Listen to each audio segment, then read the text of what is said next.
Hello प्यारे दोस्तों, मैं राहुल आपका अपना यूट्यूब चैनल ब्रेन एक्सपर्ट में आपका स्वागत करता हूं।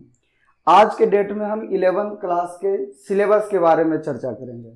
आप सभी को भली भांति पता होगा कि किसी भी सब्जेक्ट को पढ़ने से पहले हमको उसके सिलेबस के बारे में जानना बेहद ज़रूरी है। उस सिलेबस के अंतर्गत हम लोग को किस किस यूनिट के बारे में अध्ययन करना है, उस यूनिट के अंतर्गत किस किस चैप्टर्स के बारे में अंतर्गत करना है, चैप्टर्स के अंतर्गत किस किस टॉपिक के बारे में अध्ययन करना है, ये सबसे पहले जानना काफ़ी ज़रूरी है। इसलिए आइए सबसे पहले हम आपके मैथ सिलेबस का प्रत्येक यूनिट के बारे में और उसके अंतर्गत चैप्टर्स जो होगा उसके बारे में और उस चैप्टर्स के अंतर्गत जो टॉपिक होगा उसके बारे में शॉर्टली डिस्कस करेंगे। ध्यान दीजिएगा, यहाँ पे हम लोग पढ़ने वाले हैं मैथमेटिक्स सिलेबस के बारे में, जो कि आपके 11th क्लास का है।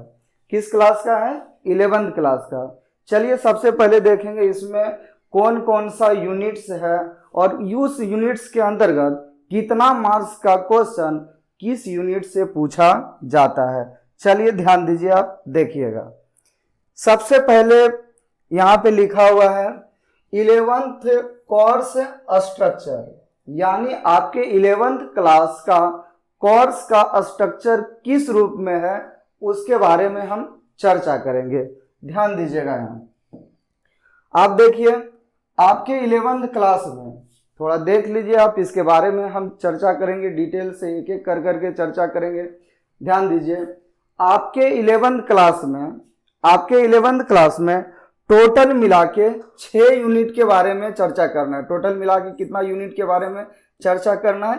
6 यूनिट के बारे में चर्चा करना है।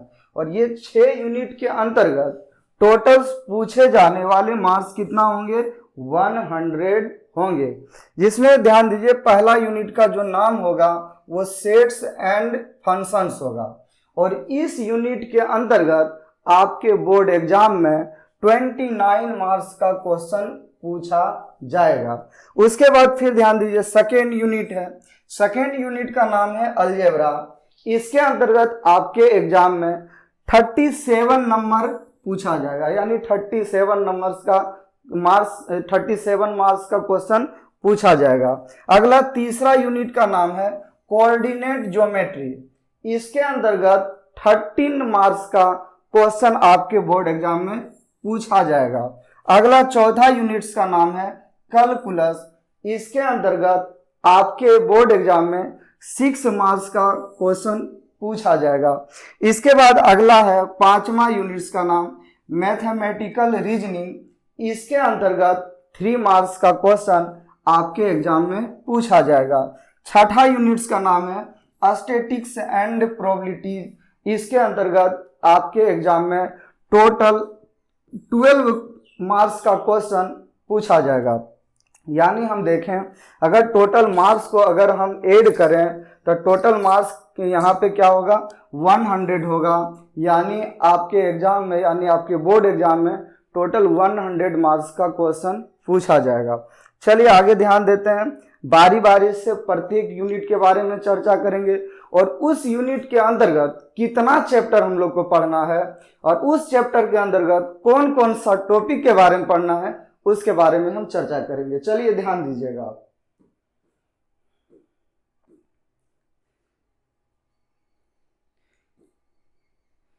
चलिए यहाँ पे ध्यान दीजिए, पहला यूनिट का जो नाम है सेट्स एंड फंक्शंस है।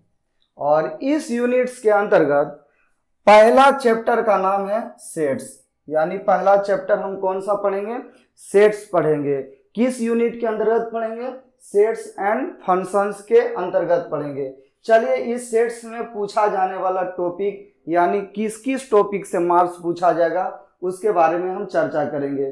ध्यान दीजिए, आप सेट्स के अंतर्गत सबसे पहले पढ़िएगा सेट्स एंड देयर रिप्रेजेंटेशंस। अब दूसरा यहाँ पे टॉपिक पढ़िएगा एम्प्टी सेट, फिर finite and infinite sets, equal sets, subsets, subsets of A set of real numbers, spectrally intervals with notations, यानी नोटेशंस के साथ आप पढ़िएगा। उसका जो भी नोटेशंस होगा उन सारे नोटेशंस के बारे में हम चर्चा करेंगे। चलिए ध्यान दीजिए आगे। इसके बाद देखिए आगे इसी के अंतर्गत आप यानी सेट्स के ही अंतर्गत आप चर्चा कीजिएगा पावर सेट के बारे में, यूनिवर्सल सेट के बारे में, वेन डायग्राम्स के बारे में, union and intersections of sets के बारे में, डिफरेंस ऑफ सेट्स के बारे में, कंप्लीमेंट ऑफ ए सेट्स के बारे में, प्रॉपर्टी ऑफ कंप्लीमेंट सेट्स के बारे में, फिर practical problems based on sets के बारे में। यानी कहने का मतलब सेट्स के अंतर्गत हम लोग इतना टॉपिक का क्या करेंगे, अध्ययन करेंगे। चलिए अगला देखते हैं अगला चैप्टर के बारे में, यानी पहला यूनिट के अंतर्गत अगला चैप्टर्स का नाम क्या है। अगला चैप्टर्स का नाम है रिलेशंस एंड फंक्शन। क्या नाम है? Relations and function. इसके अंतर्गत हम लोग को कौन कौन सा टॉपिक के बारे में पढ़ना है, आइए इसके बारे में चर्चा करेंगे।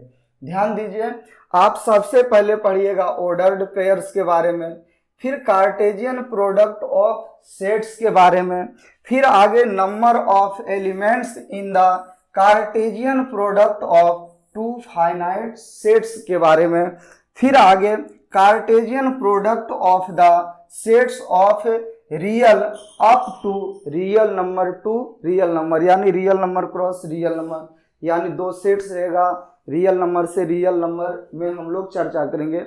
बाकी इसका डिस्कस तो हम बारी बारी से करेंगे जब हम सिलेबस आपका पढ़ाएंगे। तो चलिए इसके बाद आगे ध्यान दीजिए। इसके बाद इसी के अंतर्गत हम लोग को पढ़ना है डेफिनेशन ऑफ, किसका डेफिनेशन पढ़ना है? डेफिनेशन ऑफ रिलेशंस, फिर पिक्टोरियल डायग्राम से, फिर डोमेन, फिर कोडोमेन, फिर रेंज ऑफ ए रिलेशन, फिर इसके बाद आगे हम लोग पढ़ेंगे डेफिनेशन ऑफ फंक्शंस के बारे में, फिर ग्रेटेस्ट इंटीजर फंक्शंस के बारे में विथ देयर ग्राफ्स, यानी ग्राफ्स के साथ साथ हम लोग चर्चा करेंगे। Sum difference product and quadrant of functions, इन सभी के बारे में हम चर्चा करेंगे। चलिए ध्यान दीजिए आगे देखिए आप। अगला इसी के अंतर्गत हम लोग को पढ़ना है फंक्शन एज ए, इसी के अंतर्गत हम लोग को पढ़ना है function as a special kind of a relation from one set to another, यानी एक दूसरे सेट में हम लोग को स्पेशल काइंड के बारे में पढ़ना है, और वो किसका होगा? रिलेशन का होगा। चलिए आगे देखिए, pictorial representation of a function, domain, codomain and range of a function, फिर आगे ध्यान दीजिएगा इसी के अंतर्गत हम लोग पढ़ेंगे real valued functions, domain and range of these functions के बारे में। फिर आगे देखिए इसके अंतर्गत हम लोग किस किस फंक्शन के बारे में चर्चा करेंगे, ध्यान दीजिएगा। पहला फंक्शन होगा कांस्टेंट फंक्शन, फिर आइडेंटिटी फंक्शन, फिर पॉलिनोमियल फंक्शन, फिर रेशनल फंक्शन, फिर मॉडुलस फंक्शन, फिर सिग्नम फंक्शन, फिर एक्सपोनेंशियल फंक्शन, फिर लॉगरिथमिक फंक्शन। इन सभी के बारे में हम लोग डिटेल से चर्चा बारी बारी वीडियो हर एक क्लास का हर एक एक्सरसाइज के साथ हम लेके आएंगे। पहला आपका जो एक्सरसाइज जो होगा वो 1.1 होगा, उससे पहले उसका कॉन्सेप्ट और एग्जाम्पल के साथ हम लेके आएंगे। इतना बेहतरीन ढंग से आपको मिलेगा जो कि मतलब आपके लिए फायदेजनक होगा। चलिए आगे देखते हैं इसके बाद। चलिए फिर अगला हम लोग अब दूसरा यूनिट में चलेंगे। किस यूनिट में? दूसरा यूनिट। दूसरा यूनिट का नाम क्या है? अलजेब्रा। इस अलजेब्रा के अंतर्गत किस चैप्टर के बारे में अध्ययन करेंगे देखते हैं। पहला जो चैप्टर होगा यानी सेकेंड यूनिट का जो पहला जो चैप्टर होगा उस चैप्टर का नाम क्या होगा? Principal of mathematical induction. Principle of क्या होगा? Mathematical induction. फिर इसके बाद ध्यान दीजिएगा इसी के अंतर्गत हम लोग को पढ़ना क्या है देखिएगा। यहाँ पे पढ़ेंगे process of the proof of induction, यानी किस तरह से उस इंडक्शन को प्रूव किया जाएगा, उसके प्रोसेस के बारे में चर्चा करेंगे। Motivating the application of the method by looking at natural, इसके बाद natural numbers as the least inductive subset of real numbers. फिर आगे ध्यान दीजिए, the principle of mathematical induction and simple applications. इन सभी टॉपिक के बारे में हम आगे चर्चा करेंगे। चलिए ध्यान दीजिए, देखिए यहाँ पे। फिर आगे दूसरा चैप्टर का नाम होगा, ये दूसरा यूनिट का दूसरा चैप्टर होगा दोस्त। चलिए, जिसका नाम होगा complex numbers and quadratic equations, यानी दूसरा यूनिट का दूसरा चैप्टर का नाम क्या होगा, complex number and quadratic equation. इसके अंतर्गत किस किस टॉपिक के बारे में चर्चा करेंगे, आइए इसके बारे में देखते हैं। चलिए ध्यान दीजिएगा। पहले need of complex numbers, especially root under -1, यानी रूट अंडर -1 के बारे में हम लोग को चर्चा करना है। To the motivated by inability to solve some of the quadratic equations. फिर algebraic properties of complex number. फिर अगला जो होगा Argand plane and polar representation of complex numbers. अब आगे देखिएगा, इसी के बाद statement of fundamental theorem of algebra. फिर इसी के अंतर्गत जो टॉपिक है वो solution of quadratic equations in the complex numbers system. फिर इसके बाद square root of complex number, यानी कॉम्प्लेक्स नंबर का स्क्वायर रूट वगैरह के बारे में भी हम लोग चर्चा करेंगे। चलिए इसके बाद ध्यान दीजिए आगे इसी के अंतर्गत तीसरा चैप्टर होगा, यानी दूसरा यूनिट के अंतर्गत कौन सा चैप्टर, तीसरा चैप्टर, जिसका नाम क्या होगा, जिसका नाम होगा लीनियर इनइक्वालिटीज, यानी ग्राफ वगैरह जो 10th में आप पढ़े हैं उसी से रिलेटेड होगा यहाँ पर लीनियर इनइक्वालिटी। चलिए ध्यान दीजिए, आगे इसी के अंतर्गत हम लोग को पढ़ना है, क्या पढ़ना है, पहला जो टॉपिक जो होगा इसमें लीनियर इनइक्वालिटीज होगा। फिर algebraic solution of linear inequalities in one variable and their representation on the number line. फिर आगे ध्यान दीजिए, graphical solution of linear inequalities in two variable, यानी 2 वेरिएबल में भी हम लोग ग्राफिकल सॉल्यूशन करेंगे। फिर आगे ध्यान दीजिएगा, graphical solution of system of linear inequalities in 2 variable. इन सभी के बारे में हम चर्चा करेंगे, किस चैप्टर में करेंगे, लीनियर इनइक्वालिटीज में करेंगे। आगे ध्यान दीजिए, अगला दूसरा यूनिट्स का जो चैप्टर्स होगा, चौथा चैप्टर है, इसका नाम है permutation and combination. Permutation and क्या है, कॉम्बिनेशन। आइए इसके अंतर्गत देखते हैं कौन कौन सा टॉपिक के बारे में चर्चा करना है हम लोग को। चलिए ध्यान दीजिए, यहाँ पे देखिएगा। सबसे पहले हम चर्चा करेंगे फंडामेंटल प्रिंसिपल ऑफ काउंटिंग। फिर इसी के अंतर्गत हम फैक्टोरियल एन के बारे में, जिसको इस नोटेशन से हम लोग डिनोट करेंगे। फिर परमुटेशन एंड कॉम्बिनेशंस के बारे में चर्चा करेंगे। फिर derivation of formula and their connections, यानी इन सभी के कनेक्शंस के बारे में, फॉर्मूला के बारे में चर्चा करेंगे। आगे ध्यान दीजिए, सिंपल एप्लीकेशंस, यानी इसमें जो जो एप्लीकेशन यूज होने वाला है इन सभी के एप्लीकेशंस को हम बारी बारी से पढ़ेंगे। चलिए आगे ध्यान दीजिए, इसके बाद ध्यान दीजिए, पांचवा जो चैप्टर होगा, दूसरा यूनिट का जो पांचवा चैप्टर आपके बीच में होगा, उसका नाम होगा बायनोमियल थ्योरम। क्या होगा, बायनोमियल थ्योरम। ध्यान दीजिए, बायनोमियल थ्योरम के अंतर्गत हम लोग को कौन कौन से टॉपिक के बारे में चर्चा करना है, ध्यान दीजिए, यहाँ पे देखिएगा। पहला हिस्ट्री, यानी इसका क्या हिस्ट्री है, इसके बारे में हम चर्चा करेंगे। फिर आगे statement and proof of the binomial theorem for positive integral indices. फिर आगे पास्कल्स ट्रेंगल के बारे में हम चर्चा करेंगे। किस ट्रेंगल के बारे में, पास्कल ट्रेंगल के बारे में, फिर general and middle term in binomial expansion के बारे में चर्चा करेंगे, फिर सिंपल एप्लीकेशंस यानी इसका जो भी सिंपल एप्लीकेशन होगा इन सभी के बारे में हम चर्चा करेंगे।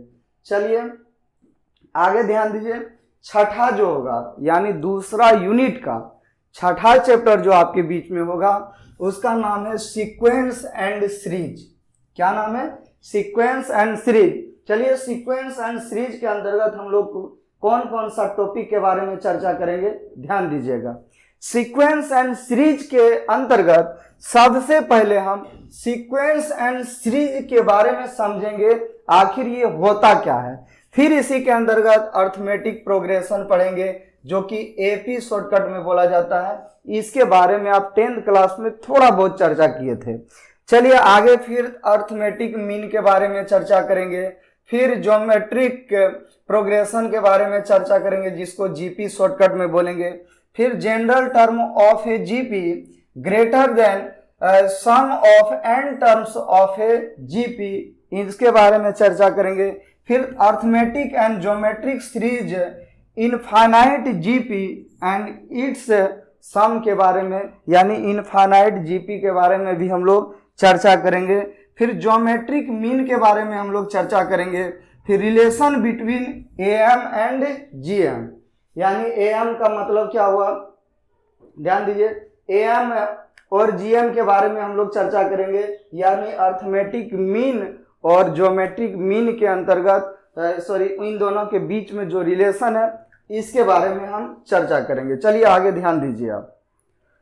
इसके बाद हम लोग अगला यूनिट्स के बारे में चर्चा करेंगे, यानी तीसरा यूनिट जो होगा, इस तीसरा यूनिट का नाम क्या होगा, कोऑर्डिनेट ज्योमेट्री। क्या नाम होगा? Coordinate geometry. चलिए कोऑर्डिनेट ज्योमेट्री के अंतर्गत जो आने वाले जो होंगे टॉपिक, इसके अंतर्गत इसके अंतर्गत जो पहला जो चैप्टर होगा, इस पहला चैप्टर का नाम क्या होगा? Straight line. क्या होगा? Straight line. क्या नाम होगा? स्ट्रेट लाइन होगा। फिर ध्यान दीजिएगा, इसके बाद इसके अंतर्गत हम कौन कौन से टॉपिक के बारे में चर्चा करेंगे, ध्यान दीजिएगा। पहला होगा brief recall of two dimensional geometries from earlier classes.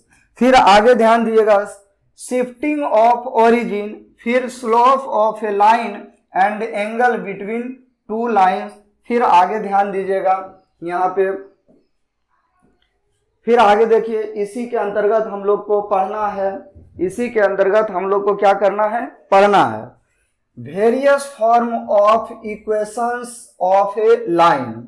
जैसे यहाँ पर parallel to x axis, point slope form पढ़ना है, स्लोप इंटरसेप्ट फॉर्म पढ़ना है, 2 पॉइंट फॉर्म पढ़ना है, इंटरसेप्ट फॉर्म पढ़ना है, फिर नॉर्मल फॉर्म पढ़ना है, फिर general equation of a line के बारे में पढ़ना है, फिर equation of a family of line passing through the point of intersection of two lines के बारे में पढ़ना है, फिर distance of a point from a line. इन सभी के बारे में हम लोग को अध्ययन करना है तीसरा यूनिट में, पहला चैप्टर के अंतर्गत हम लोग को करना है। चलिए दूसरा चैप्टर का नाम, ये तीसरा यूनिट का दूसरा चैप्टर है जिसका नाम क्या है? Conic section. इसके अंतर्गत हम लोग को पढ़ना है सेक्शन ऑफ ए कोन। इसी के अंतर्गत बोलिए सर्कल्स के बारे में चर्चा करेंगे, इलिप्स के बारे में चर्चा करेंगे, पाराबोला के बारे में चर्चा करेंगे, हाइपरबोला के बारे में चर्चा करेंगे, जहां पे a point, a straight line and a pair of intersecting line as a degenerated case of conic section. फिर आगे standard equation and simple properties of parabola के बारे में चर्चा करेंगे। फिर इसी के अंतर्गत हम इलिप्स, हाइपरबोला, फिर आगे standard equation of a circle के बारे में चर्चा करेंगे। ये सब हम किसके अंतर्गत चर्चा करेंगे? कोनिक सेक्शन के अंतर्गत चर्चा करेंगे। किसके अंतर्गत? कोनिक सेक्शन के अंतर्गत चर्चा करेंगे। आगे ध्यान दीजिए, तीसरा जो तीसरा जो चैप्टर जो होगा वो ये इसके अंतर्गत तीसरा जो चैप्टर होगा उसके अंतर्गत हम इंट्रोडक्शन ऑफ 3 डायमेंशनल ज्योमेट्री के बारे में चर्चा करेंगे। इसी के अंतर्गत कौन कौन सा पॉइंट होगा ध्यान दीजिएगा, कौन कौन सा पॉइंट होगा देखिएगा। यहाँ पे पहला जो होगा टॉपिक यहाँ पे coordinate axis and coordinate plane in 3 dimensional. फिर आगे अगला होगा कोऑर्डिनेट ऑफ ए पॉइंट, फिर होगा distance between 2 point and section formula. इन सभी के बारे में हम चर्चा किसके अंतर्गत करेंगे, तीसरा यूनिट के तीसरा चैप्टर के अंतर्गत चर्चा करेंगे। चलिए आगे ध्यान दीजिएगा, देखिए बिल्कुल आसान है ये आपका सिलेबस। चलिए चौथा यूनिट का जो नाम होगा आपके सिलेबस का है जिसका नाम है कैलकुलस। ये काफी इंपॉर्टेंट सेकेंड ईयर के व्यू से है, कैलकुलस काफी इंपॉर्टेंट सेकेंड ईयर के व्यू से है। इसके अंतर्गत एक ही चैप्टर 11th क्लास में पढ़ना है जिसका नाम है limits and derivatives, limits and derivative. लेकिन सेकेंड ईयर में इसके बारे में जब जानकारी हो जाएगा इसका काफी यूज वहां पे हम लोग को करने को मिलेगा। चलिए ध्यान दीजिए आगे देखिए, derivative introduced as rate of change both as that of distance function and geometrically. फिर आगे ध्यान दीजिएगा अगला जो होगा intuitive ideas of a limit, फिर इसी के अंतर्गत limit of polynomial and rational functions के बारे में। फिर आगे देखिए trigonometry, exponential and logarithmic functions के बारे में। इन सभी के बारे में हम चर्चा कैलकुलस में करेंगे, यानी लिमिट एंड डेरिवेटिव्स के अंतर्गत करेंगे। Definition of derivative, relation it to slope of tangent of a curve, फिर डेरिवेटिव ऑफ सम, फिर डिफरेंस, फिर point and quotient of functions, फिर the derivative of polynomial and trigonometric functions. इन सभी के बारे में हम लोग चर्चा किसमें करेंगे, कैलकुलस के अंतर्गत लिमिट एंड डेरिवेटिव नामक चैप्टर के अंतर्गत करेंगे। चलिए अगला ध्यान दीजिएगा है 5वां यूनिट्स के अंतर्गत है जिसका नाम मैथमेटिकल रीजनिंग है। मैथमेटिकल क्या है, रीजनिंग। इसके अंतर्गत ध्यान दीजिए पहला जो यूनिट जो होगा वो मैथमेटिकल रीजनिंग के ही नाम से होगा। चलिए इसके बाद इसके अंतर्गत हम लोग को कौन कौन सा टॉपिक के बारे में पढ़ना है आइए देखते हैं। यहाँ पे मैथमेटिकली एक्सेप्टेबल स्टेटमेंट, फिर आगे ध्यान दीजिएगा इसी के अंतर्गत अगला पॉइंट जो होगा कनेक्टिंग वर्ड्स फ्रेजेज, फिर consolidating the understanding of if and only if, necessary and sufficient भी इसको बोल सकते हैं, कंडीशन, फिर हो गया इम्प्लाइज और, फिर इम्प्लाइज बाय एंड और देयर एग्जिस्ट। इन सभी के बारे में चर्चा करेंगे। And their use through variety of example related to real life and mathematical, यानी रियल लाइफ का मैथमेटिकल के रूप में हम इसमें चर्चा करेंगे। चलिए आगे देखते हैं इसके अंतर्गत validating the statements involving the connecting words, difference between contradicting converse and contrapositive. इन सभी के बारे में हम चर्चा किसमें करेंगे, मैथमेटिकल रीजनिंग में करेंगे। यानी ये कहने का मतलब 5वां यूनिट्स के अंतर्गत पहला चैप्टर जो होगा, यानी चैप्टर का भी नाम और यूनिट का नाम दोनों इक्वल है। चलिए ये लास्ट यूनिट है आपके सिलेबस का जिसका नाम है statics and statics and probability. ये 2 चैप्टर, इसके अंतर्गत कितना चैप्टर हम लोग को पढ़ना है, इसके अंतर्गत 2 चैप्टर हम लोग को पढ़ना है। कितना चैप्टर पढ़ना है, 2 चैप्टर हम लोग को पढ़ना है। पहला चैप्टर का जो नाम जो होगा वो स्टैटिक्स होगा। क्या होगा, स्टैटिक होगा। फिर स्टैटिक्स के अंतर्गत हम लोग देखेंगे कौन कौन सा पॉइंट पढ़ेंगे, ध्यान दीजिएगा। देखिए बिल्कुल आसान है।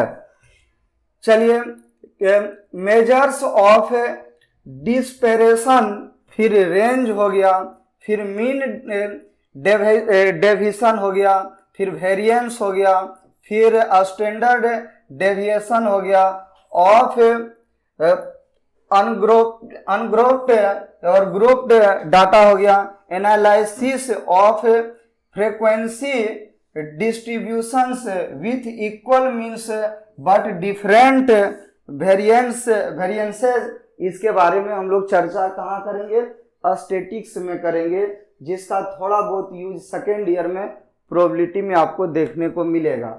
चलिए आगे, लास्ट ये है आपके सिलेबस का लास्ट चैप्टर मानिए, या फिर आप अपने यूनिट्स के लास्ट चैप्टर मानिए, दोनों कहना सही होगा। प्रोबेबिलिटी है, इस प्रोबेबिलिटी के अंतर्गत हम लोग को पढ़ना क्या क्या है, ध्यान दीजिए। प्रोबेबिलिटी के बारे में 10th क्लास में भी थोड़ा बहुत आप जानकारी प्राप्त किए होंगे।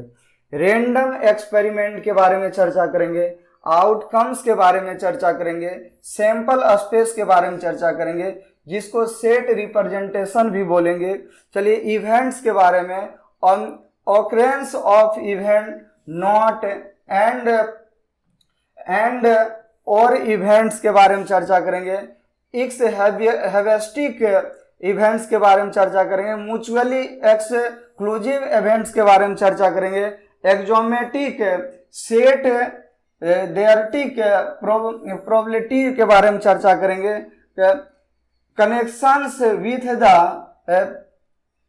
The theory of early classes के बारे में चर्चा करेंगे, फिर प्रोबेबिलिटी ऑफ एन इवेंट के बारे में चर्चा करेंगे, फिर प्रोबेबिलिटी ऑफ नॉट एंड और इवेंट्स के बारे में चर्चा करेंगे।